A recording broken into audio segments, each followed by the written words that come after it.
नमस्ते everyone, welcome back to my YouTube channel. Computer science की MCQ के daily dose की सीरीज में आप सभी का स्वागत है। Presently we are continuing with our Python fundamental MCQ series and this is set number 6।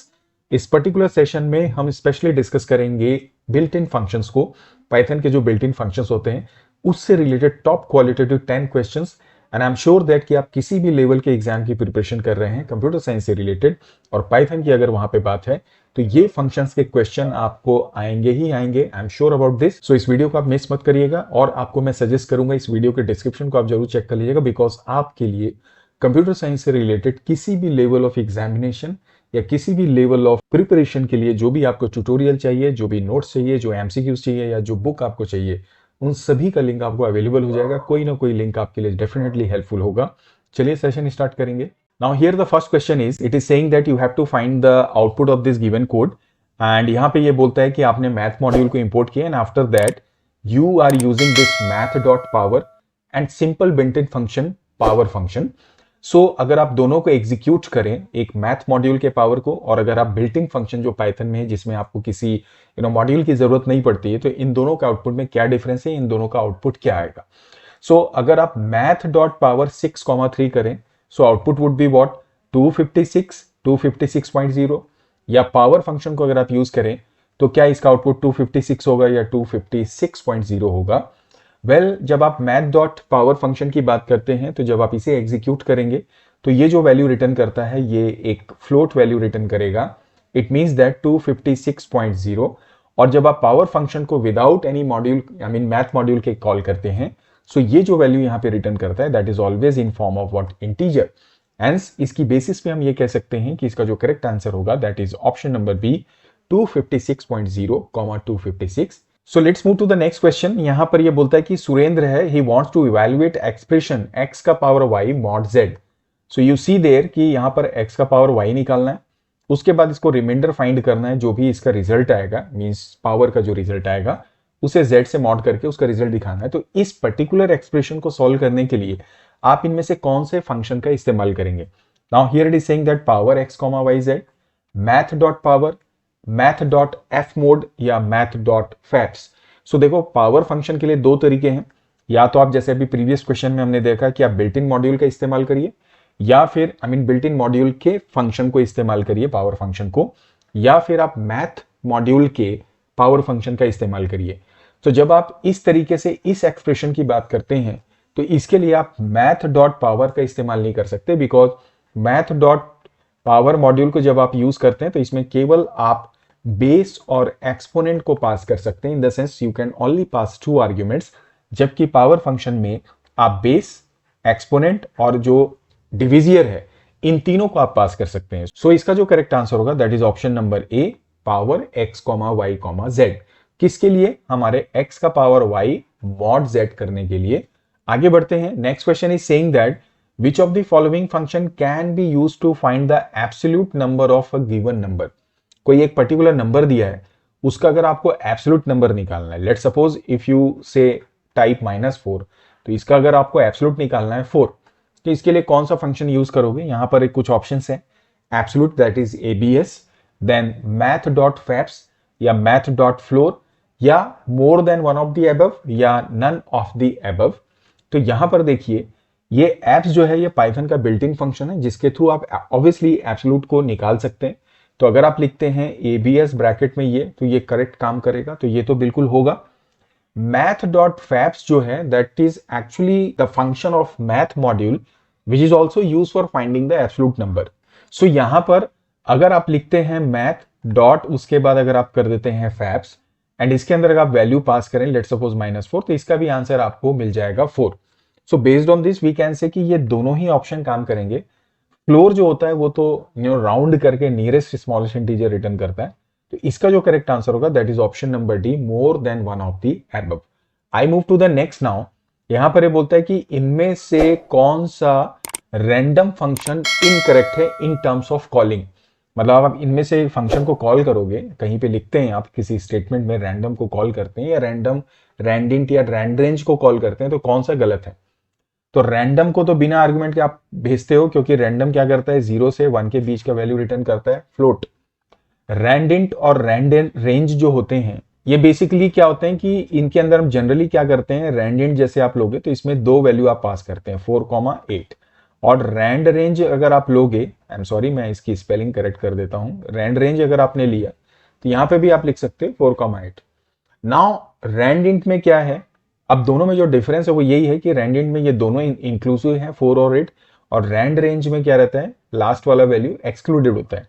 लेकिन अपार्ट फ्रॉम दिस आप रैंड रेंज को क्या कर सकते हो, एक वैल्यू को भी पास करके लिख सकते हो। मतलब रैंड रेंज अगर आप 4 करते हो तो ये 0 को बाय डिफॉल्ट स्टार्टिंग कंसीडर करता है, लेकिन रैंड इंट में ये चीज आप नहीं कर सकते।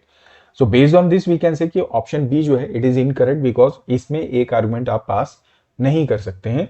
आई मूव टू द नेक्स्ट। यहां पर ये बोलता है कि ये जो क्वेश्चन है इसका सही आउटपुट आपको निकालना है। अब हमने यहाँ पे एग्जाम्पल किसका लिया, रैंड रेंज। देखिए रैंडम मॉड्यूल जो है it's very important as far as your Python is concerned, और खासकर तब जब आप कंप्यूटर साइंस बेस्ड एग्जामिनेशन की बात करते हैं जहां पर एनसीईआरटी का सिलेबस फॉलो होता है। मतलब जब आप पीजीटी कंप्यूटर साइंस की बात करते हैं, टीजीटी की बात करते हैं, या 12th क्लास की बात करते हैं, तो वहां पर तो ये रैंडम मॉड्यूल कंफर्म है, आना ही आना है। तो इसको तो आपको कभी भी मिस नहीं करना चाहिए। मैं बात कर रहा था, आपने रैंडम को इंपोर्ट किया, रैंड रेंज 3 किया, इसका मतलब यहाँ पे स्टार्ट करेगा 0 से, 1 से और 2 को, ये इसकी पॉसिबल वैल्यूज होंगी मेन की। और अगर आप मैक्स करोगे तो 2,5 है, 2 से स्टार्ट करेगा। आई एम सॉरी मैं बैक करूं पहले इसको, तो यहां पर ये रिटर्न करेगा आपका 2 से स्टार्ट करेगा, 3 करेगा, 4 करेगा, ये 3 वैल्यूज होंगे, 5 को एक्सक्लूड करेगा। लास्ट वैल्यू एक्सक्लूडेड होती है जब आप रैंड रेंज यूज करते हैं। तो अगर आप देखो इसका पहला मिन जब आप प्रिंट करोगे मिन को, तो 1 भी कर सकता है, 0 भी कर सकता है, तो ये चारों उसके हिसाब से बिल्कुल करेक्ट है मिन के हिसाब से इसके लिए, मतलब ये जो स्टेटमेंट है। और अगर आप मैक्स की बात करो तो 2, 3, 4 इज एलिजिबल, तो 5 तो होगा नहीं, तो पहला ही यहां पर गलत हो गया, ये गलत है। 0 to 4 करेक्ट है, 0 to 5 अगेन गलत है, 1 to 4 भी हो सकता है। मतलब 2 and 4 जो है वो पॉसिबल आउटपुट्स यहां पे हो सकते हैं। Based on this option C जो है is correct here. I move to the next. यहां पर ये बोलता है कि आपको अगेन पॉसिबल आउटपुट निकालना है in case of rand range. आपने लिखा रैंडम डॉट रेंज 4,0, -1। अब आप देखो यहाँ पे 3 आर्ग्यूमेंट्स हैं, तो क्या रैंड रेंज में आप 3 आर्ग्यूमेंट पास कर सकते हो? तो हो सकता है 0 दिखाए, 4 दिखाए, मतलब इसका जो करेक्ट ऑप्शन है वो मैं बता रहा हूं। या फिर बोलता है कि करेक्टली रन तो होगा, आउटपुट कुछ नहीं दिखाएगा। या फिर ये टाइप एरर दिखाएगा कि केवल 2 ही आर्गुमेंट रैंड रेंज क्या कर सकता है, एक्सेप्ट थर्ड को आप नहीं ले सकते। तो एक्चुअली क्या है, जब आप रैंड रेंज लेते हो ना, तो आप स्टार्टिंग, एंडिंग और स्टेप वैल्यू तीनों को मेंशन कर सकते हैं। It is possible in case of rand range. तो अब क्या होगा, जब आप इसे एग्जीक्यूट करोगे तो ये 4, 3, 2, 1 इनमें से कोई भी वैल्यू आपको रिटर्न करके दे सकता है, राइट।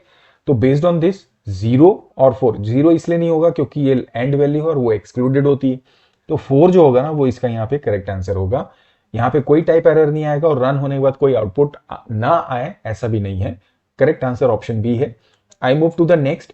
यहां पर ये बोलता है कि you have to predict the output of this given code. Statistics module की अब ये बात कर रहा है। आपने एक लिस्ट लिया, मीडियन को कॉल किया, उसमें लिस्ट को पास किया, और मीन को कॉल किया, उसमें भी लिस्ट को पास किया। तो दोनों की वैल्यू इसका आंसर क्या आएगा, एक्स में मीडियन, वाई में मीन। अब यहाँ पे जो मीडियन है ये बेसिकली क्या करेगा, इसको अरेंज करेगा 1, 2, 3, 4। चूंकि 2 वैल्यू है तो ये बीच की 2 वैल्यूज को उठाएगा, 3 + 2 5/2 करेगा, आंसर आ जाएगा 2.5। तो ये बीच की वैल्यू को असेंडिंग में सॉर्टिंग करने के बाद जो बीच की वैल्यू रहती है उसको रिटर्न करता है। तो 2.5 तो इसका करेक्ट आंसर है, मतलब एक्स का। अब y की अगर आप बात करो तो मीन का मतलब क्या है, एवरेज। तो ये क्या हो जाएगा, 4 + 2 6 + 3 9 + 1 10/4, because 4 numbers are there, elements are there. So again it will return what, 2.5. So in both the cases, median and mean, it will return what, option A, that is 2.5, 2.5, right? So ये हुआ इसका answer. I move to the next now. Here it is saying that again statistics module का question है, but this time it is saying that कि अगर आप mode function को call करोगे, so what would be the answer? The good thing is that इस question को यहां पर कोई भी नंबर क्या, मोड फंक्शन एक्चुअली क्या करता है, ये जो सबसे ज्यादा नंबर ऑफ एलिमेंट्स रिपीट होते हैं या प्रयोग में या आते हैं या इंक्लूडेड होते हैं किसी गिवन लिस्ट में, उसको ये रिटर्न करता है।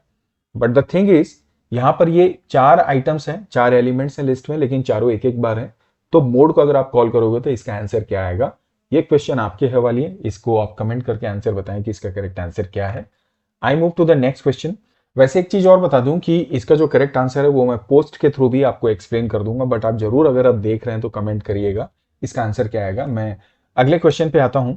यहां पर ये बोलता है कि question number 59, which of the following can be use to return Unicode of specified character in Python.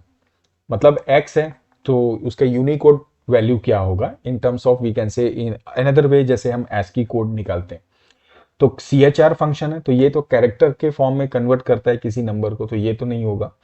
ORD is there, ID is there, type data type return करता है। तो यहां पर इसका करेक्ट आंसर है ORD, that is basically returns what, किसी भी character को अगर आप पास करो तो उसका यूनिकोड को आपको रिटर्न करता है। ID जो होता है ये किसी भी ऑब्जेक्ट के एड्रेस को इन टर्म्स ऑफ नंबर क्या करता है, रिटर्न करता है। तो ऑप्शन बी यहां पर करेक्ट हो गया। Let's come to the final question of this session. यहां पर आप देखो हमने x में डाला 12, y में डाला 12। अब x में डाला 12 तो ये 12 वैल्यू है जो इसको x क्या करेगा, पॉइंट करेगा। y में अगर आप 12 डालोगे, असाइन चूंकि आपने किया तो y भी इसके ही एड्रेस को पॉइंट करेगा। तो 12 यहां पर एक ऑब्जेक्ट है, इसके दो रेफरेंस नेम है x और y, लेकिन इन दोनों का एड्रेस क्या होगा, सेम होगा। इसका मतलब x और y दोनों एक ही एड्रेस को शेयर कर रहे हैं। लेकिन z में आपने बोला एक एक्सप्रेशन है 24/2, जब आप इसे कैलकुलेट करेंगे तो इसका वैल्यू आएगा, जनरेट होगा 12।